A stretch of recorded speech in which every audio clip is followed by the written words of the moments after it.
The Russian Civil War broke out in 1917, and in 1918 came the Allied intervention in Russia, where a massive multinational force came in support of the White Army and Czechoslovak Legion, as well as a variety of other goals depending on nationality, which will be important later on. But the point is that two of the Allied powers who sent in forces were the United States and Japan, who had pretty high tensions in 1919, to the point where fighting almost broke out between the two. On August 1st, 1919, an American unit of the 27th Infantry Regiment was based at the Evgenevka station on the Trans-Siberian Railway, where a sentry didn't allow a Japanese soldier to pass into the American sector. Then the Japanese soldier proceeded to smack the American across his head with a canteen strap, and in response, the American stabbed the Japanese soldier with his bayonet, but didn't kill the Japanese guy. After their soldier was wounded, the Japanese unit then decided to seize the sentry and threaten to execute him. Alerted by American soldiers, Major Fitzhugh Lee Alderdice, who commanded the 27th Regiment, mobilized all 250 men under his command and marched to the station to free the prisoner. When they arrived at the station, a Japanese captain then tried to stab an American, but the blow was blocked by his heavy sheepskin jacket. Major T. Airy, the commander of the Japanese, then arrived and started negotiating with Alderdice. However, the Japanese captain again became enraged and he lunged at the Americans once more, but Major Airy blocked the blow with his body, receiving a wound on his shoulder. The Americans then drew their guns, and Alderdice spoke through the translator, stating that if you shoot an American soldier tonight, then they'll have to annihilate his entire command, and that would mean that the Americans would be outnumbered 20-1, but they would be willing to sell their lives dearly. When the Japanese captain then still refused to listen and raised his sword, Alderdice stated that if he wanted a war with the United States, then he'll get it if he raises his hand against his command one more time. Things would immediately de-escalate when the Japanese freed the American prisoner after the Americans agreed to salute the Japanese officers at the station to prevent fighting between the 250 Americans and the 4,500 Japanese. But this wouldn't be the last incident between the Americans and Japanese in Siberia, as yet another incident occurred which was reported on October 1st of the same year. This time, two American soldiers, being Captain Johns of the 27th and Corporal Benjamin Sperling of the 31st, were arrested by anti-Bolshevik forces under the command of General Rozanov in Iman, Russia. They were seized by the Russians for not having passports. Captain Johns, however, was able to escape to alert his superiors. An American force then quickly arrived and attempted to free the corporal, but the Russians refused, and the local Japanese forces backed the Russians, and said that if fighting broke out between the Americans and this Russian force, the Japanese would back the Russians.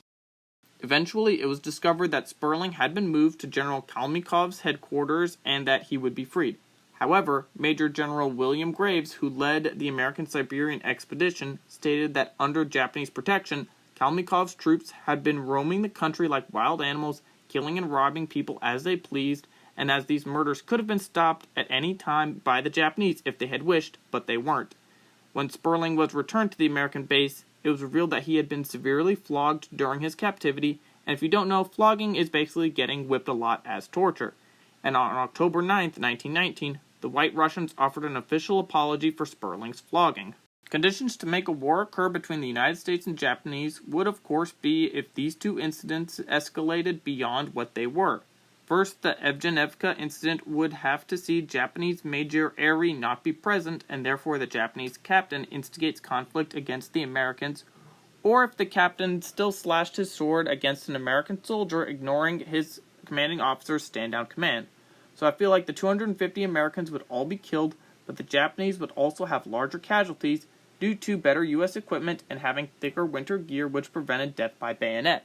The next incident in October would also need to escalate, where if Rozanov executed Corporal Sperling, which he and various other White Army warlords who were protected by the Japanese were not above doing, then we'd see the Americans again go up against a vastly numerically superior force in Siberia, but this time it's Russian warlords like Rozanov, Kalmykov, and I feel like the Japanese would also send in their puppet warlord being Grigory Semenyov. Furthermore, Japan has its 72,000 troops in Siberia in 1919, who would remain in various Siberian territories until as late as 1922 and 1925 to retain a buffer territory. Now, after the loss at Evgenevka and with other incidences going down in Iman, the U.S. is understandably ready to go in full gamer mode due to the fact that American troops had been killed by their allies that they were supporting. A full force of American troops embarks to Siberia with the goal of getting any remaining Americans safely out of Russia. You see, after World War I, morale had been low for the American expeditions all over Russia because, the Great War is over, but they were still deployed in freezing and unbearable conditions to fight against the Bolsheviks. Now, I definitely don't think that this would be like World War II in terms of an all-out war between the United States and Japan, with bombings of the American and Japanese mainlands or attacking the Philippines. This is because, although both sides might want to kill each other, the Japanese have such a large commitment in Siberia, and they would likely aim to openly keep Siberia as buffer states instead of sending forces on pointless ventures to the Philippines at this time. Additionally, America is trying to get their troops out and will likely just sink any Japanese ships or attack Japanese forces in their path. Furthermore, the Japanese government has every interest to not mess with the Americans, despite being at war with them.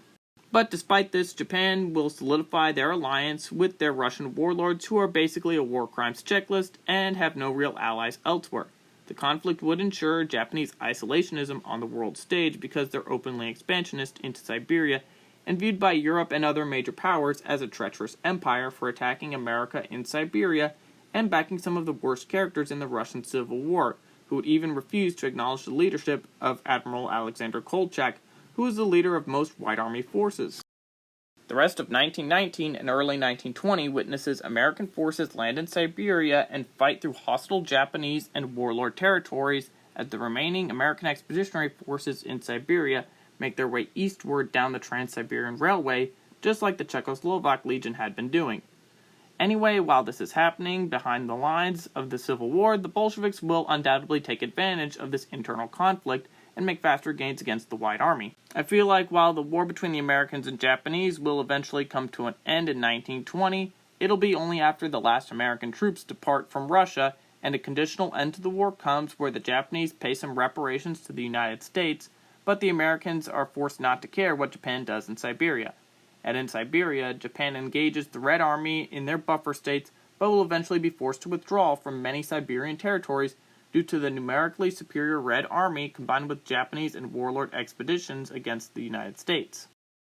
Grand consequences of this Japanese-American war will of course be Japanese isolationism. Woodrow Resegregation Wilson will probably try to pass some kind of anti-Japanese American legislature in the dying months of his presidency, and the 1920 U.S. presidential election has different candidates, like the Democrats might, for example, nominate Palmer, who enacted the Palmer Raids against anarchists to show a strong stance on American isolationist prowess, as well as anti-internal subversion ideas. Meanwhile, Republicans might nominate General Leonard Wood as an internationalist candidate, aiming to strengthen American forces where they're able to prevent another attack like the two incidences in Siberia.